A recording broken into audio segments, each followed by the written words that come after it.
Hi, everyone, and welcome to the fourth and final The Future is Female webinar in our International Women's Day inspired webinar series here on LinkedIn. For those of you that don't know me, I'm Jackie Patton. I'm the Managing Director of Inkblock Creative. We're a marketing agency and we help startups and scale-ups to make their marketing make sense. I'm also the founder of Greenhouse Jersey, which is a business community and events company where we help businesses that are growing to learn more about marketing and sales and hear from experts who we're bringing into the island, and anybody can come along. And today I am joined by the wonderful May James. May is one of our speakers at Greenhouse 2023 this year. She spoke at Greenhouse 21 and I got so much feedback about May with people saying, please bring her back, that she is back for this year as well, which is really exciting. And when I was putting this series together, thinking about female founders that I could talk to who would have a view on kind of what it's like to build a business, the realities, all that good stuff, I thought I've got to ask May to come along. Before I ask May to introduce herself, I'm just going to remind you that we are live. So if you've got any questions, anything you want May to answer, anything at all, pop it in the comments. I'll be able to see them and I'll be able to ask May for you. And if you're watching on replay and you've got any questions, still pop them in the comments because we will come back and we will make sure that we answer those for you. So enough from me. May, do you want to introduce yourself and say hello? Yes, thank you. What an intro that already was. Thank you so much. Yes, I'm May James. I am a strategy consultant. I help female founders exclusively, which is really quite unique, I suppose, and quite exciting. And I do it through a number of different ways. So predominantly we help people scale their revenue and their teams. And that is either in a consultant, kind of a traditional consultant capacity. It can be in coaching capacity. From advisory services, is kind of a big mix. And I think it was Jackie once said, you're a lot of things to a lot of different people. And that kind of sums it up quite well. But we take a very much bespoke approach to helping founders scale, because if they're bootstrapped, they need something different to if they're funded. If there's co-founders, if you're not co-founder, like there's a whole, everyone needs something different. So try and kind of take a varied approach, and we have clients around the world. And I absolutely love it. We've got podcasts, we have many different things that I'm sort of connected to and help people with, but predominantly I just essentially help people to stay sane while they're growing their business, and make it all make sense for them. I love it. And you've got another business as well, haven't you, that you kind of run as well? Yeah. So you're like a multiple founder. Yeah. It's funny, isn't it? You just forget about all the different things you do. Yes, I have a fashion recycle and e-com business, which is my first business. And that kind of runs in the background now, and I have a lovely team that help me, but it's great. I love that as well. I love it. It's so fun to have you with us. Thank you so much for giving up your time. So I can see Vanessa's joined us. Thanks, Vanessa. Hi. As I said before, any questions from anyone, just pop them in the comments as we go through. But I want to start off today by asking you, what made you decide that you were going to found a business, that you were going to work for yourself and do your own thing? Yeah, this was, I don't want to say I was like forced into it or pushed into it, but I was kind of it wasn't a plan of like, I'm going to start a business. I was doing business consulting in Uganda for 3 months, and I got really ill. And I then contracted, well, a long story, but ended up with a chronic illness that left me 80% bed bound. And I needed money. I was at university and I needed money. I was at business school.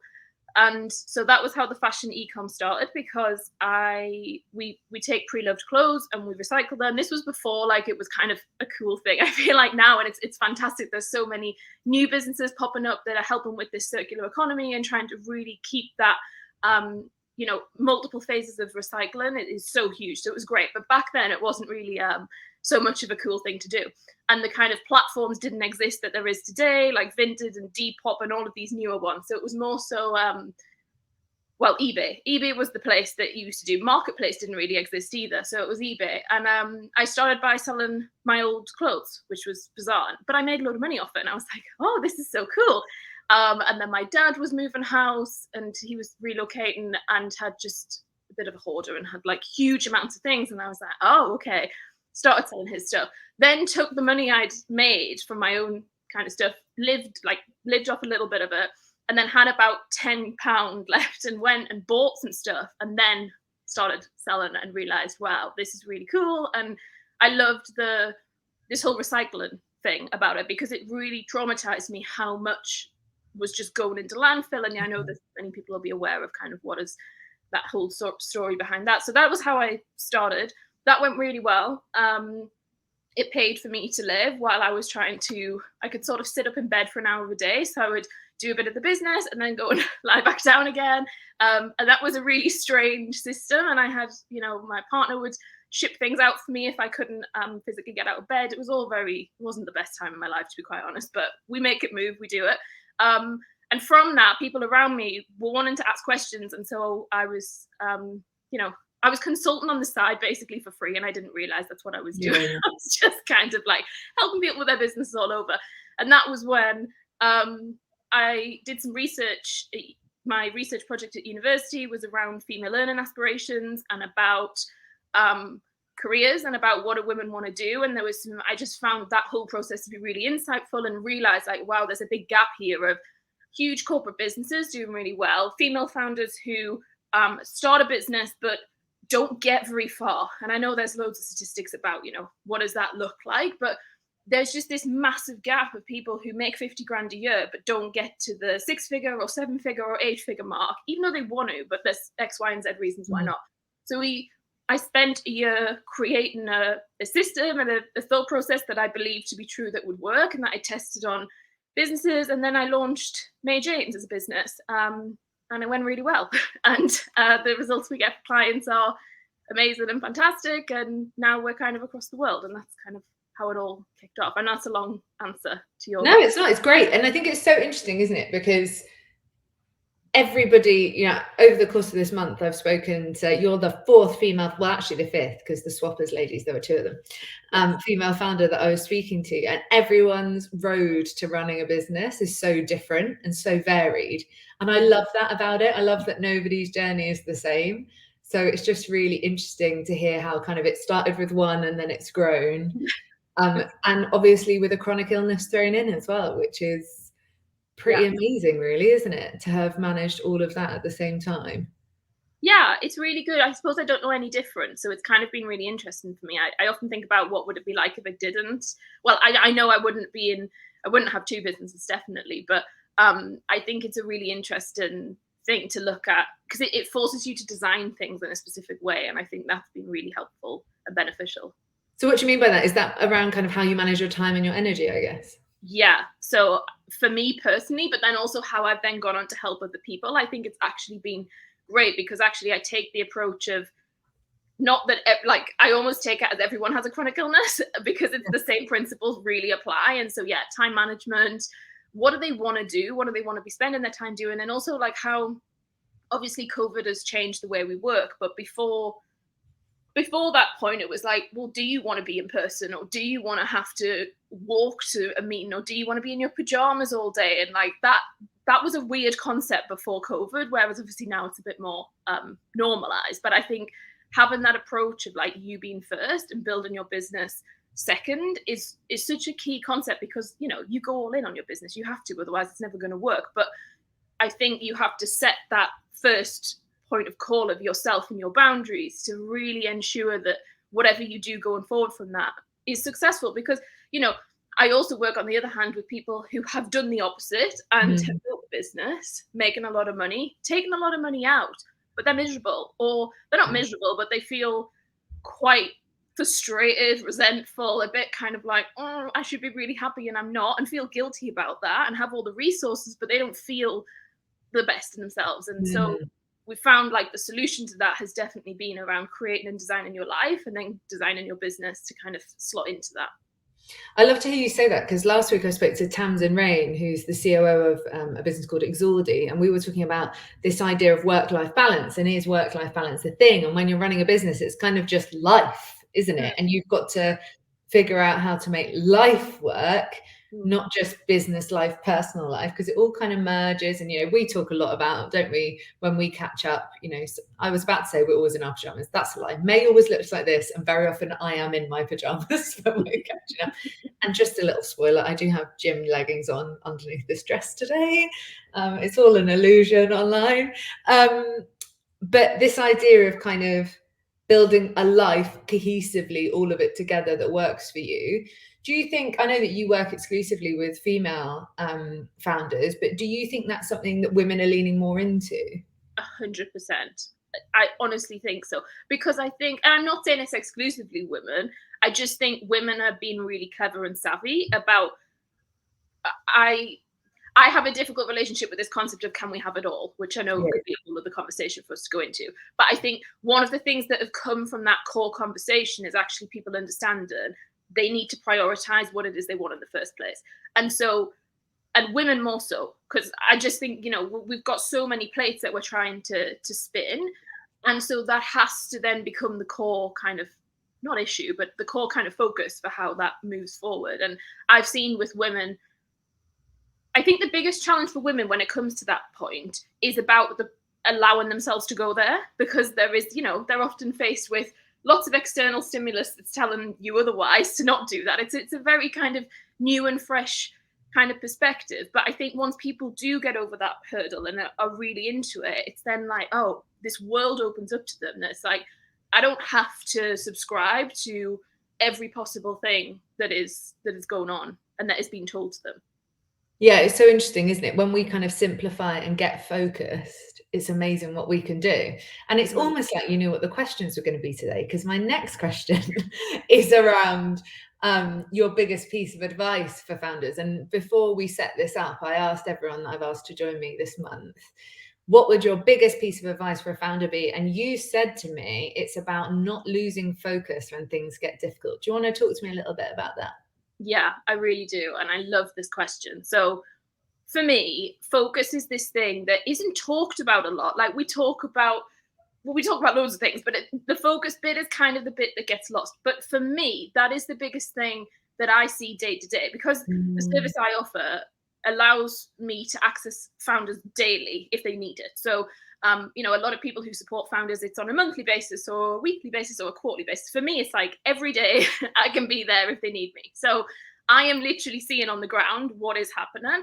And so I see that like 25 million ideas that come up, or the constant, I've been at this networking event and so was speaking on this, so now we need to do this. So I've listened to this podcast and this means this. And it's like, whoa, like just stop a minute. And that comes up for everyone. Like I'm not, you know, I'm the same. It's just not like I'm kind of some sort of immune. Everybody is, you know, everybody gets that. And that's good. It means we're inquisitive. It means we want to grow. But there is a huge difference between that derailing us and derailing us for years. I think that's the bit that people don't understand. When I say derail, people are like, okay, like a couple of weeks or hours. I'm like, no, this is, I'm talking years. I'm talking your money. I'm talking your equity. I'm talking everything. Like, it's got to be really serious. And when people look at success and we talk about, you know, being 1% better, there's a lot of conversation like every day, try and be 1% better. I'd argue that, like, if people can nail the focus thing, you will grow like 10% better at a time, because it's tunnel vision. It means that you're like, right, what is the plan? Where are we going? What are you doing? And I think people also forget that you're in business for a long time. So you don't have to do all of your ideas. Nothing's really going away. Like, yes, market and trends change. Yes, delivery methods might change, but they don't change that much really. Like, even this will be a method, won't there?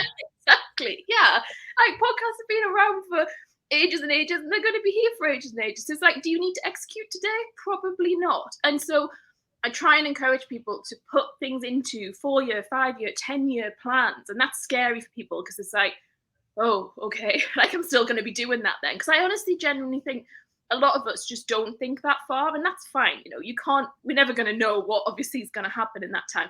But I think there's this urgency that then derails people, and the loss of focus is like, you're throwing money away, is how I tend to say it, because that gets people to listen. I think when you talk about focus, it's like, okay, whatever. I'm like, no, but this is your revenue, this is your income, this is your profit. Like, you are just throwing it away left, right, and center. And I think what's hard about that is because of this fast overconsumption world that we live in, for founders as well, for the free support out there, for this short form content, for this real urgency to constantly every day have a new fact and figure. Don't get me going. Yeah, exactly. You know, like it's just this never ending thing. It And so is. I really, like, if anyone's watching this and you're a founder, like, just focus, please focus. Well, I've just seen Trudy's popped up. She's saying, "How very true. Focus," and it is true. And I'm laughing because I would say that I'm a pretty focused individual. My first business, Inkblot, is 3.5 years in. Greenhouse is 2 years in, and I feel like, yeah, I'm pretty focused. Like if somebody had asked me in year one, "Are you focused?" I'd have been like, "Yeah." May's laughing because May was supporting me at the very beginning, and she probably is thinking, "Well, she bloody wasn't." And it is funny. You think you're focusing, but are you focusing on the right things? Oh. And just because you've done 20 of the 500 things you've thought of, is that really focusing? Like you're still doing 20 of them. And it's probably for me only this year that I've got really serious about dialing it right in. And it's hard to do, right? It's the same when it comes to, you know, obviously I talk in a similar way that you're talking to founders about their businesses every day. I'm doing the same in marketing. And it's the same when you talk about niching. Everyone wants to be everything to everyone because it's scary to try and do this. It's much easier to do this, isn't it? Yeah. And I'd also say though that it's very easy for me and for us to sit here and say focus. Like I get that that's a really easy thing to say. And if anyone's at the beginning of their journey and maybe you're like new to business and maybe you've had a really strong corporate career and now you're coming into business, it's not going to happen overnight. I think it's important to say, like, it's okay if it takes a bit of time. It's okay if it takes the same conversations over and over again, because we're human beings. So I often think it's important to mention that, because a lot of times people will say like focus and it's like, well, okay, but that's challenging. I understand that's behavioral pattern change. It's longer term rewiring of how you approach something, and that's hard. So, you know, if it's okay if it takes 3 years, if it was going to take you 10 years anyway, like that's still a win. It's like that's Yeah. I love what you're saying though about you're going to be in business a long time. And I think you talk about this a lot. I know Jamie Lane, when he came to Greenhouse in 2021, something that really stuck with me is he was like, you know, it's taken me 6.5 years to get to this point where we're growing a business that people know the name of. And suddenly you're like, oh, because you see it appear. So you think, oh, that's overnight. And I know Dan Knowlton, who's speaking at Greenhouse this year, has talked a lot about this as well. He actually did a post about it on his LinkedIn the other day about, you know, how the first 3 years of their business were versus the last 3. And I think when you're a founder, you see everyone's highlight reel, don't you? And you see everything moving so quickly that you think, oh my goodness, everyone's just doing it. And you're not seeing all the stuff that comes before, all of the whittling down, all of the things that get you to the point where you can focus. Definitely, for sure. Yeah, definitely. Do you have any tips for focus just before we move on? Because I like to give a little tangible. For sure. I would say having a wider plan and a wider vision is just huge. So most people who struggle with focus is because they're not connected to where they're going. And then there's this belief issue as well. So like there's a belief, like, do I believe that that's going to happen, or do I know that that's going to happen? And people struggle with uncertainty, which is normal, but building a business, like, it's going to be uncertain forevermore, which I think is another misconception that founders face, and that I'm kind of dealing with on a daily basis, of people saying, look, just because you get an X amount of revenue, or you raise X amount of money, or you do X thing, like the uncertainty is never going to go. So most of the it's just a different problem the next day, isn't it? Yeah. So I think this long-term plan and strategy is so key. And I see a correlation between that, right? I see a massive correlation between those who are willing to engage and invest in understanding of like what is going on longer term can focus better. They can see it because they understand it. It's like being at school, you know, you knew that you were in year 1 and you were going to go to year 11 or however many years you're at school now. And so that you knew that there was a path. And so for founders, it's like they come into a business, have no clue whether it's going to work or not, start a business, and they're like, well, I don't know if we're going to get to year 11. And I'm like, okay, that's fine. Like, even if you don't, you still need to understand what you would be doing at year 11, because that's going to really help to just settle you and ground you. So that would be my first. And also that can change, right? So you can set an 11-year plan, and then if in 2 years' time you're like, oh, bloody hell, I don't want to do that anymore, that's okay. You can change it, but at least you've got a plan that you can change, rather than just like flopping about hoping for the best. So true and so valuable. You know, this idea of disconnecting from it has to fit on the plan. I think that's, I do a lot of planning in my work, and that's a misconception. People are like, what if I spend this money on creating this plan and then we don't do it? I'm like, yeah, most of the people will not achieve or follow or complete 100% of the plan. That's not really the point. And I understand that, that's hard to get your head around if you're not really used to it, because you're like, well, that seems stupid. But it does have this real guiding force. I love that point. Yeah, it's a great one.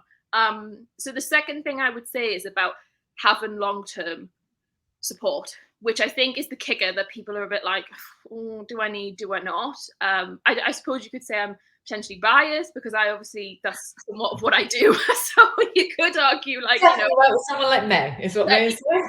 Yeah, basically, yeah. But it can be, some people might be able to find it in a team member. So, depends. You can sometimes, if you've got a big enough team, an executive team, you can sometimes do it yourselves. But yeah, having this long-term accountability piece is, I would argue, game-changing in terms of overall profitability.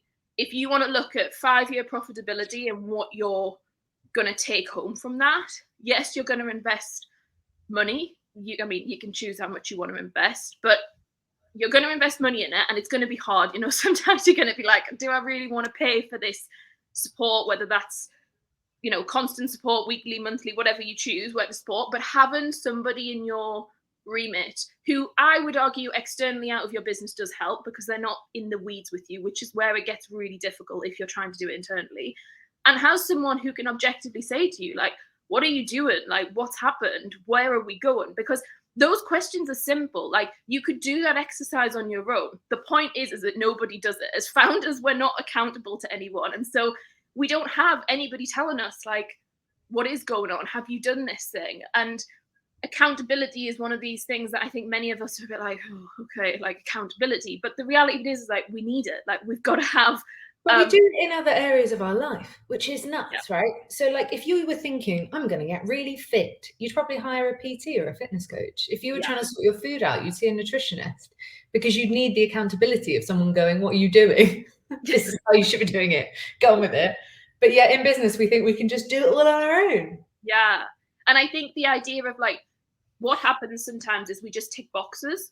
So as founders, we're like, right, I need to do this, I'll take this, and I want to do this and I'll do that. And so then when you check in with someone like me on a monthly basis or weekly or whenever, I might say, have you done it? And you're like, yeah. And I'm like, okay, well, what is it? Because that's always the fun part of like, okay, great, but like, what does that look like? Because everyone's definition of the thing we're talking about. So let's just take sales, because that's always a massive one. Yeah. I'm like, have you done some sales activity? Yeah, great. Okay, right. Well, what is it? That is where we find all of the interesting things to talk through. But that is like, that conversation is the stuff that's going to influence people for the next 10 and 20 years, 30 years. Like, so huge, that kind of section of support. It's so true. Trudy's just saying accountability is so hard when you're on your own, and she completely agrees with us. And I think, yeah, it's so true. I'm just going to, as a reminder, because Trudy's dropped that comment in, just to remind me, if you've got any questions, pop them in the comments. What you're saying is really, so May and I started working together when I was like 6 months into my business, I think, maybe. And I probably couldn't afford to do it at the time, but I'd been to a conference in the States and I'd seen the speaker. Do you know what? It's terrible. I can picture this guy, but I cannot for the life of me remember his name. But I do remember something that he said. And I recently went to the Digital Jersey Startup Boot Campers, and they were talking about kind of things you'd put in place. And I was like, this is the thing that I thought of at the very beginning. And this guy said, you need certain people in your business. You need cheerleaders. So people that are going to clap for you even when it's really rubbish. And whether that's friends, whether that's family, people that, they're not invested, they just want to see you win, right? That's really important. You need a mentor, so somebody that's been there and done it, who can talk about how they went there and how they did it. And, there's so many amazing YouTube channels and podcasts. It doesn't necessarily have to be somebody you meet. Yeah, it could be somebody online that you just think, that's what I want to do, and you find out how they did it. Another person he said you need is a coach. So the difference obviously between a coach and a mentor being someone that's done it and is saying, this is how I did it. And a coach being someone that's helping you get better so you can do it. If you think of it like a tennis coach or something like that.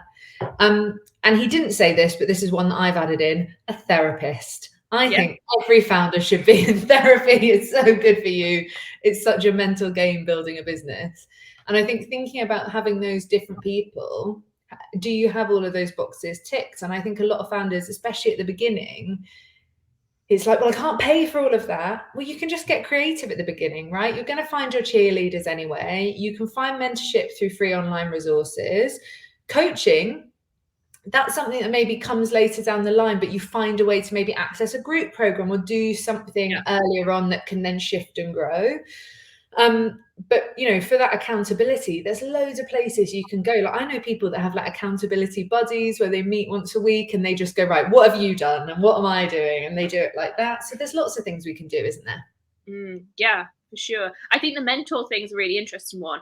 I really agree about the whole online thing. Like it just, I think there's so much out there that you really, like it kind of worries me sometimes when people, I have seen people who spent a hell of a lot of money on mentorship and that becomes difficult because the mentorship relationship, and I'm all for mentorship, I think it's great, I love it, but that is never going to really help someone who's at the founding stage. Like it will in the sense of you can have a conversation that's going to blow your mind, great. In terms of like the core in the weeds of like nitty gritty of what you're supposed to be doing for the next 3 weeks, it's like, that's not going to help. And often people then come out so overwhelmed because they're like, oh, like how do you tangibly take that and do something with it?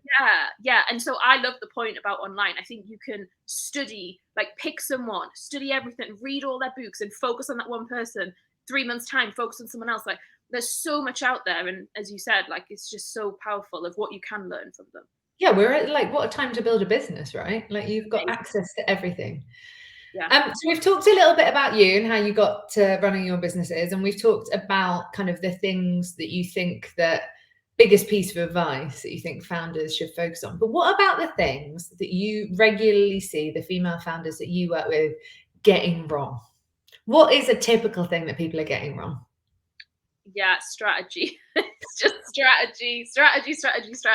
People As in not having a strategy? Yeah. So not having a strategy, or having the wrong strategy, or having the right strategy but not implementing the strategy.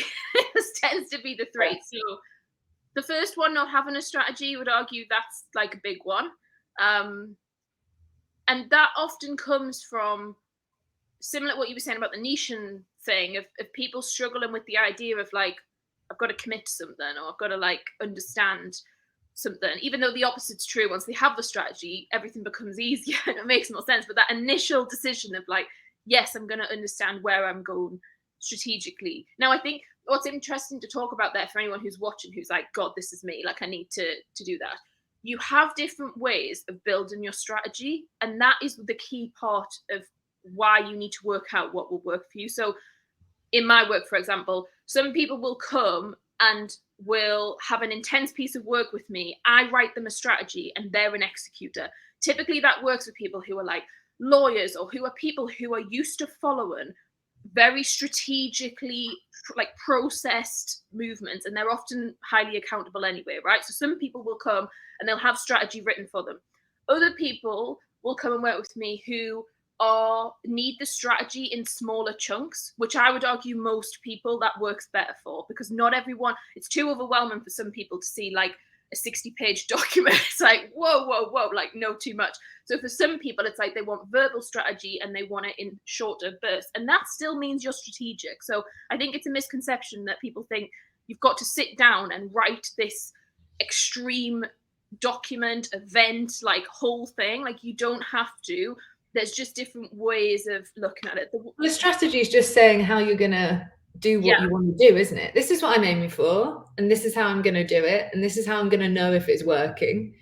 Yeah. And as long as you've got that, however, whether it's a big long document or it's 50 spreadsheets or it's on a post note, it doesn't really matter, does it? Because it's about the action you take from it. 100%. And I think that's really powerful for people to understand, that like it doesn't have to be whatever you've been told it has to be. People who do have, some people do have a strategy and it's the wrong one, which is also common, and that can be because they have listened to all the podcasts that's ever been known to man, and so they've now got 100 different people's success plans that they're now trying to implement into one, which is never going to work in a million years. Or we have people who have this is a key one, actually. Sometimes people, when you're starting out, you've got to sort of find all the help you can get. Like, I totally get, we haven't got an endless pit. So, you know, you're speaking to your uncle who has a business in whatever industry, and you're speaking to someone else who knows someone who knows someone. Yeah. What tends to happen there is you can end up with a strategy that's based upon various industries that doesn't cohesively work together. And that's what I often see. People will come and say, right, this is what we have been doing. When you dig into it, it's like, well, why are you doing it? And it's so and so said, or this happened, or this worked for this person. And that's when it gets really rocky, because I've seen disasters happen from that kind of execution. It's not really the best. Yeah, because it's not based on your goals, is it? And that goes back to what you were saying about knowing what you're aiming for, whether that's 5 years, 10 years, whatever down the line. If it's based on what somebody else has built, it might not be what you actually want. Yeah, and up to date. I think a lot of things are dated. So, you know, if you read a lot of literature, a lot of business books, you know, I went to business school. It was crap. Like, it's real, you know, but I learned a lot, but I learned a lot because I studied outside of it. But the actual core content, like, that is not going to serve you. Going and get an MBA, I'd argue, is not going to serve you. There's just a lot of resource that is not necessarily right for the world we're living in. And especially since COVID, I just think the intricacies of building a business have changed so much, particularly in the D2C, the direct-to-consumer market. If you are building in that space, I think you've got to be up to date, because it's changing month on month at the minute. But specifically since COVID, it's just been a huge, huge change. And it's always a balancing act, isn't it? Because as a founder, like you said before, you're going to be someone that's curious. You're going to be somebody that's interested. You're going to be somebody that wants to learn. You're going to be like a magpie, dotting about all over the place, finding the next shiny thing. And you've got to balance that with sifting through that to find the stuff that's going to be useful, and knowing not when to kind of delegate or when to find help. I had a conversation with a founder yesterday who spent a really serious amount of time trying to teach themselves SEO. Oh, God. And like, that's great if you really need to do that. But there's so many people that just know how to do that. It's like, and I was talking to this founder and I said, don't feel bad about it. Everybody does it. When I started my business, I spent so long trying to figure out accounting. And then I thought, what am I doing? I am not an accountant, and nor do I want to be. Let's just get someone that's actually good at it, who can do it in about 1 hour, what takes me 2 weeks to do, and focus on what you're good at, right? 100%. But you know, all this, I know this slightly derails the conversation somewhat, but all of this that we're speaking about comes back to, if we just go a bit further into strategy of like, what is one of the first things you need to think about, is the importance of you generating revenue.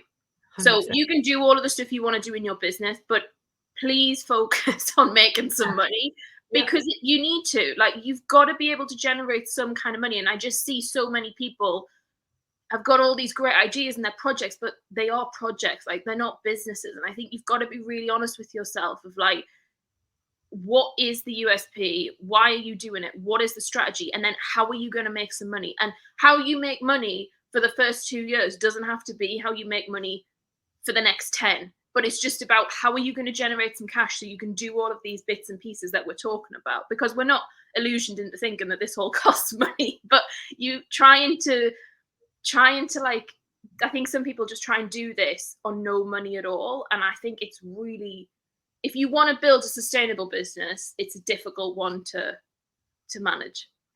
It's fascinating, isn't it? Like, when I started my business, I left a job and started a business. And I look at people who have a job and start a business on the side and get that to a point where it's revenue generating and then go in. And I think, oh, that's so clever and so savvy. But if I'd have done that, I would have never done it. Yeah. Because I needed a fire up my bum to pay my mortgage, to get me out the door, to make the money. I just did. That's how I am. Yeah. But that is, that's another thing, isn't it? We think that, like, to be a real successful founder, whatever these things that we tell ourselves are, we have to be doing this and you have to be doing that. It's all rubbish. You do whatever you need to do in whichever way works for you to get the business working, don't you? Definitely. 100%. And for some people that means a job at the same time, and some people that means a job later down the line, and for some people that means completely changing their business model and they figure out it's not working. It's fine. Yeah. Sure. Right, so we've talked about your biggest piece of advice, which was all around focus. We've talked about your biggest piece of what you think founders get wrong the most, which is obviously around like lacking strategy, and obviously it all links together. I love that. But when we originally were talking about doing this session, you said to me, I'd love to talk a little bit about fierce leadership. And I thought, oh, that sounds interesting. So would you like to explain a little bit what you mean when you say fierce leadership? Yes. So leadership is a word that it's a bit scary, I think. I think a lot of people are like leadership, they're either like burying their heads or running away, or like they think of corporate, they think of boardrooms, they think of just, it's all very stressful a lot of the time. Fierce leadership for me, and how that links to founders, is that self-leadership is this kind of key thing that, again, is not hugely spoken about.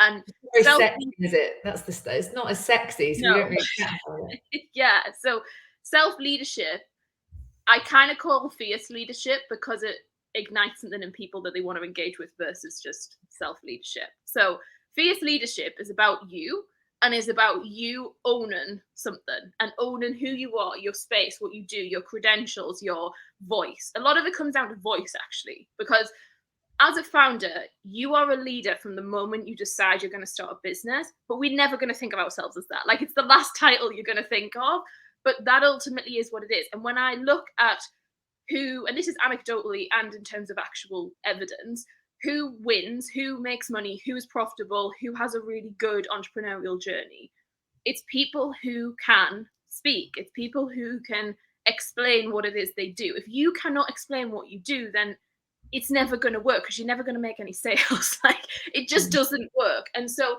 when we look at leadership, that comes into all of the problems that you face on a day-to-day basis. You just don't know it. So, for example, there is huge conversation around imposter syndrome. Like, that's a huge topic. Now, I am not saying that that's not real. I'm not saying that that doesn't exist. However, what imposter syndrome is a symptom of is lack of self-leadership. That is ultimately what it is, but we can't make that connection, and people don't really talk about the connection. So it's not I mean, you could argue it's a confidence issue, but the confidence comes from your leadership development. And if I can, when I work with founders, spend quite a lot of time on resiliency, which is a huge one, building grit, building determination, and building the confidence. But it's not about just building confidence. Confidence exists. So you're not going to be able to like get rid of fear. You're not going to be able to randomly create situations. It's about you learning, wow, okay, leadership is all of these things combined, and I am safe. And so a lot of it comes from safety, and it comes from leading yourself. And actually, if you want to go beyond that in terms of leading others, becomes a whole lot easier if you can lead yourself. And so fierce leadership's just about that, essentially. It's interesting, isn't it? Because I think sometimes when we hear leadership, people think, well, I'm a one-man band, I'm not a leader. Or, well, there's only 2 people in our team, so I'm not a leader. Or I'm just starting a business, so I'm not a leader. And they're getting this concept of like managing people and leading mixed up. They're not the same thing, are they? Like, when I think about leadership, I worked for a big bank for a number of years, and there were people in that business who were leaders. They were leading the direction of the business. They were driving the way people thought about things. They were setting a vision. They were bringing people along with them. They were getting people to buy into it. They could have been one of the grads on the grad program. It's not always about who you're managing or how big your team is. And I love that you mentioned about like being able to explain that. I think, without sounding too wanky, that idea of kind of like stepping into who you are a little bit when you're running a business and just kind of owning it and going with it, which takes a bit of time to get the vibe, doesn't it, and get into it. But if you don't do that, nobody's going to know if you're the right person for them, and they're not going to connect, are they? 100%. And that like lack of, you can feel it in people. And I'm not saying that, like, you feel it when people aren't aligned with what it is that they're doing. I can also tell when someone is really aligned, but they're just struggling with that leadership sense. And that's okay. Like, again, same thing. It's going to take a while. It's going to take years. This is not something you're going to follow in this conversation, just magically be amazing at. But I think there's a real kind of idea, as long as you start thinking about it and start really consciously picking yourself up on, when am I just throwing my power away? Like, when am I just letting someone's opinion or something else or a different situation completely give away everything that I know to be true? Because we doubt, the self-doubt thing is so huge and comes up so strongly. But that comes from you not being able to hold yourself and being able to say, hey, like, that's not true. What is strategically true and what isn't? And that's... It's interesting as well, isn't it? Because I think that we will often, comparisonitis is like a massive thing, isn't it, when you're building a business? And we look at other people and we think, well, they don't have any doubt. They've not cried in their pajamas over what I'm crying in my pajamas over. And you're like, they bloody have. We've all done it. And I think that the more people talk about things like that, the better, I think, because it gets you realizing that it's okay to be like, oh God, am I doing the right thing? Should I jack it in? Is it this? Is it that? If you're just blindly confident in everything you do, that's probably a little bit more worrying, I'd say, than having a bit of healthy worry about what's going on. And if people, you know, I'm a pretty confident person, and I'm a pretty well, I spend a lot of my life talking, so that's kind of the day job for me. But it's only recently that I've felt super aligned in my business. It's taken a good few years to get to a point, like I've absolutely like bullshitted my way through it to this point in terms of how I was explaining things. And then it just clicked and I was like, oh, that's what it is. That's how it's going to work for me. And sometimes it takes a little while, right? Yeah, it takes, and you know, I think understanding that we're never at an end point, like it's always going to evolve, and that's okay. I think it's just about owning where you're at. Like, just own where you're at and be comfortable with the fact that, like, it's not perfect and this isn't going to be, and your messaging's going to change, and how you feel about how true it is. The things just, I think some people struggle because they're like, they're saying something, especially if you're in the space of like really having to build something, I don't know, maybe a tech product or something from a financial services perspective, like that can be a hard sell sometimes because you're like, this isn't real, like it's not physically in my hands yet. Yeah. You haven't got it. And so that can be hard because you're thinking, oh, like I'm just sort of selling something here and it's not true. And I think that's where you have to really get clear. And I know you do a lot of work with this, with Jackie, with people around what is your thing, like what is the messaging? Because I think messaging is the bit that everybody flops. It's just this like, oh, I can't talk about it. Yeah, it's fascinating, isn't it? We build something and then we find it really, really difficult to talk about what we've done, or why we're doing it, or how it works, or what's the benefit. And I would argue that until you've got that nailed, it's so hard to do anything tangible in terms of kind of marketing or selling. It's interesting, and I think that what you're just saying there about is sometimes we're having to put the cart before the horse, aren't we? So, you know, maybe you're in a service-based business and you're just starting and you're having to say to people, yeah, we're great at this, but you've not done it yet. Or you're building something and you're like, yeah, it's going to be great once it's built. And you're thinking, I really hope it's great once it's built. But I think as long as you have got that strategy, you've got that plan, you're in integrity. And if you get to a point where you're doing it and it's not working, you're being really honest about that and you're owning that and you're shifting what you need to shift. That is just often the reality, isn't it? We have to kind of get ahead of where we are sometimes, which can be quite uncomfortable. For sure, yeah. And I think as well, just don't lie. I think sometimes people think they've got to lie to like seem better than they are or bigger than they are, or like it's so hard when you're starting out and you feel like, I think as well, for a lot of people, like you've had a really good career, so a lot of the time it's a real ego difficulty because you're used to being in a certain space with a certain title, with a certain amount of importance. I don't like using that, but you do. You know, some people have got this importance, and then like inferred by the title. Yeah, because it protects you. It's like this warm blanket of, oh, I'm this, or I'm that title. Then you come into entrepreneur world, and it's like, ain't got a title, prove like, it. prove it. And so then that becomes a panic, and then I think people, the leadership goes out the window. They just allow all the feelings to come in. And then we sit in this area of, well, have I got to lie? And I just think, don't lie. You can say you're really good. Like, find evidence to say that you are good. And I'm a huge proponent of like getting people to do whatever the thing is you're going to be delivering for people. Like, do it. Like, have examples. Do things of, even if you haven't got a paid client or you haven't got a full kind of MVP build something. Like, now there's so many things that you can build something of. Like, just build something, and that can show people like, yes, I do get it. So it's not just in your head. And speak to your target customers, right? Because if you're a founder, and for example, if you are building something and you're not at the point where you can build it, just proving that people want it if it was around is also a useful step. like verify that the idea makes sense and is viable. I think very often we miss that. And we're like, how will I ever know if anybody wants this? You're like, just go and ask some people and they will tell you if they're going to want it. And not your family or friends. Not your family or friends, for sure.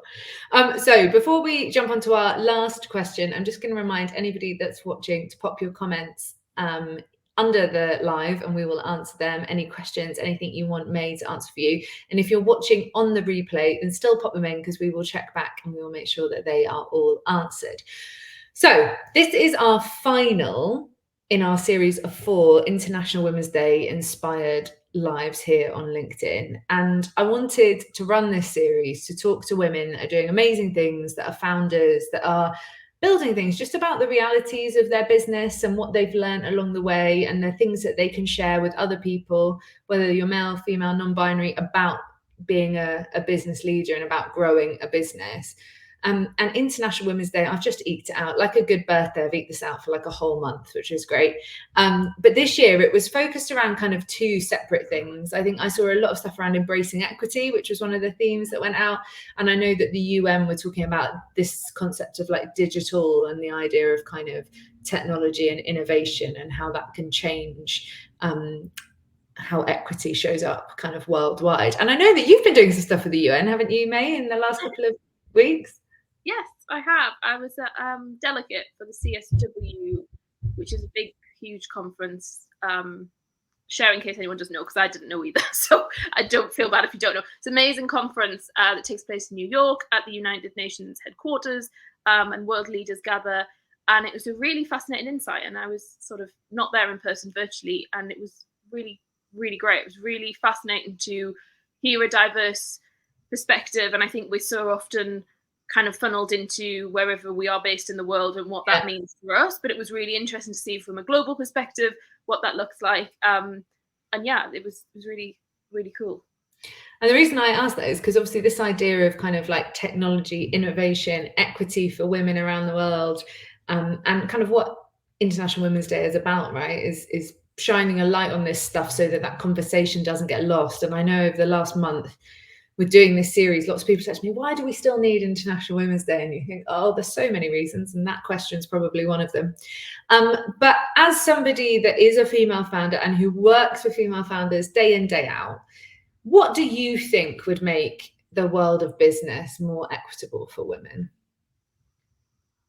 2 things that came to mind for me. One is about getting men involved. So, you know, I love female spaces. I love women. Evidently, I work with them all day. However, we are going to reach a cap where that doesn't really move us forward anymore. And I would argue we're pretty much there, in the sense of we need to be engaging everybody. We need to engage the whole world and kind of all of society for us to really move forward. And it's not just about finding male allies, because I think that's unhelpful for men, to be quite honest. Like, there are so many amazing men who want to help and who are really trying, and they're trying their best, because it's not easy. I think there's so much information. It's like, well, what are they supposed to consume? So finding men who want to help to also give a seat at the table. That's like, if you want a practical thing, it's like bringing someone to an event, and if every single male brought a female or non-binary individual, how cool. Like, immediately more diverse. Thinking about who could I take to that event would be an interesting thing to do, wouldn't it? And then looking at, well, how many people don't know anyone, and how many people are like, oh, so for me, that's like a big overarching thing. It's like, let's get more men involved in this conversation, and let's try and bring more of a diverse group of opinion with it. The other thing is money. I just think women need more money. We need to be funded. We just need money across the board. They need help with childcare. I know there's, you know, in the UK, we've had the budget that was released last week. I mean, that I'm not going to get into, but that helps. But it doesn't help at the point of trying to get people who are earning over £100,000 a year. So there's an interest in, I was doing some figures because I was listening to this budget and I thought, oh, this is really great. Then I thought, in the wider issue of how do we get more female boards? How do we get more C-suite women? How do we get more companies with real diverse representation? Somebody did, and I don't know the source, a fantastic kind of analysis to show at what point who is going to be worse off and who isn't. And it was showing that at 100,000, a woman on a £100,000 a year salary to, I think it's 140, isn't going to access this new, these new provisions, and actually is going to be worse off. And they were talking about, arguably, are you better off earning 95 grand a year than you are earning X, Y, and Z? And I understand that that's a real subsection of people and individuals. And I think, I'm not saying that we should be gifting, that people shouldn't pay whatever they need to pay, but I think it's a really important conversation of, we've got to look beyond six-figure salaries, because six-figure salaries sound really great, but it's like, well, how much do people actually get once they've got their student loan took off and their tax and all the rest? And also childcare. So the budget was saying about essentially increasing through childcare hours, wasn't it? That's not a women's issue. No. That's the thing that blows my mind. That's not a women's issue. That's a parent's issue. And normally it takes two people to have a baby. Yeah. And normally both of them are not female. Sometimes they are, but not always. Yeah. And I think it's fascinating that childcare, looking after the children, is still like, well, this is a women's issue. It's like, well, it's not, is it? It's a family issue. Yeah, that whole thing is just a really bizarre way that we're looking at it in the lens. We're not catching up yet, are we, with the way the world? And I just think almost it's kind of like that specific example was kind of a highlight of, like, on initial reflection, it's like, well, they earn six figures, what's the issue? But then when you go deeper and look at more kind of beyond objectives, it's like, oh, actually, yeah, maybe that is a problem. So that was just a really interesting thing I saw this week. But also from a, what can we do as women? We're obviously two white women sat here, and I do think there's a real need for us to take the lead on things, like for us to, I mean, I'm a cis white woman. I feel very much that, I have a lot of privilege, and there's a lot of things that we can do as a collective to make sure that the spaces we're existing in is more diverse. I mean, the UN that we were talking about before, they have an event today here in London that I was invited to, and actually there was a limited set of places. And so I actually said, hey, I'm not going to attend. Please, will you give it to someone else? Because it was the topic that they're kind of discussing today. It's related to what I do, but it's not directly. And actually someone in the tech space or someone in the space where it's actually really relevant to their kind of ecosystem and career, I was like, let's put someone else should be there. And I think, I'm not saying that that's a massive move, but I just think little tiny things like that we all do as millions of women around the world, that's where we can start to really make it more equitable across the board. Yeah, because it's fascinating, isn't it? Because obviously this month I've been thinking a lot about this, and one of the stats that gets thrown around a lot is that the percentage of funding that goes to female founded businesses globally, I think, is between 2 and 3%. And you hear that number, and I did an Instagram story about it, and I said in the story, if your maths is bad, that means that 98% of that is not going to female founded businesses. And it makes you feel terrible about it. And then you think, hold on a minute, what about the things that cross over with being female? Of that 2%, how many of those women are gay? How many of those women aren't white? How many of those women have a disability? And it gets smaller and smaller and smaller. And one of the figures I discovered this month was that if you're a Black female founder, that drops to below 0.5% of that funding. So we are a long, long way away from equity in terms of, I don't mean equity in terms of cash in business, as in the world of business being equitable. And I think it's a really important point. When I find myself the only woman in a room or the only woman at a table, that's not great in itself, but I am also cis, white, heterosexual, female, living in a part of the world where I can start a business and get an education and open a bank account. So any doors we can open as we move are really important, right? Yeah, for sure. Well, it has been an absolute joy to chat to you today. Thank you for having me. It's been great. Thank you for giving up your lunchtime to come and talk to me and to everyone that's tuned in and to everyone that's going to watch on replay. So before we go, little plug, where can we find you? I know you're all over the shop, but where do you want us to go? Yeah, you can go to my website, www.mayjames.com. We have a podcast. If you want some free resources, we put out a podcast every single week, and that has been solely designed to help female founders to grow their business and scale. And we, it's a really high level kind of I would say it's a really great podcast, but it's great. I love listening to it. It's incredibly tangible. It's a good podcast, and that's Honest Business Podcast, wherever you need to get your podcast. And I'm on Instagram for day-to-day kind of things. Yes, and just under May's name here on the screen, you'll see @May.James_, which is May's handle on Instagram. So go and follow her there. Well, thank you so much. It's been a joy. I'm going to do a little plug now too, because why the devil not? So if you want to find out more about making your marketing make sense for your growing business, whether you need help with your marketing strategy, whether you want to build a brand that really makes sense for your customers, or whether you're thinking, how do I solve this content marketing malarkey? Get in touch with us. We're at inkblockcreative.co.uk. And if you are a founder that's growing a business, if you're working in a growing business and you want to really knuckle down on your marketing and sales, I would love for you to check out greenhouse.je. As I mentioned at the beginning of the live, Greenhouse is a business event that's happening here on the beautiful island of Jersey on October the 14th. Everybody is welcome. Tickets are just £80 for the day. And we've got some phenomenal speakers who are going to be sharing so much advice and help all about marketing and sales. It's going to help your business. There's going to be loads of networking. There's going to be loads of yummy food. We're a fully inclusive event. So, if you have any additional needs, we can make sure that we look after you and make sure you get everything you need. And we're also going to be carbon neutral this year, which is very exciting, because why not, right? Let's do all the things if we're going to get lots of people together.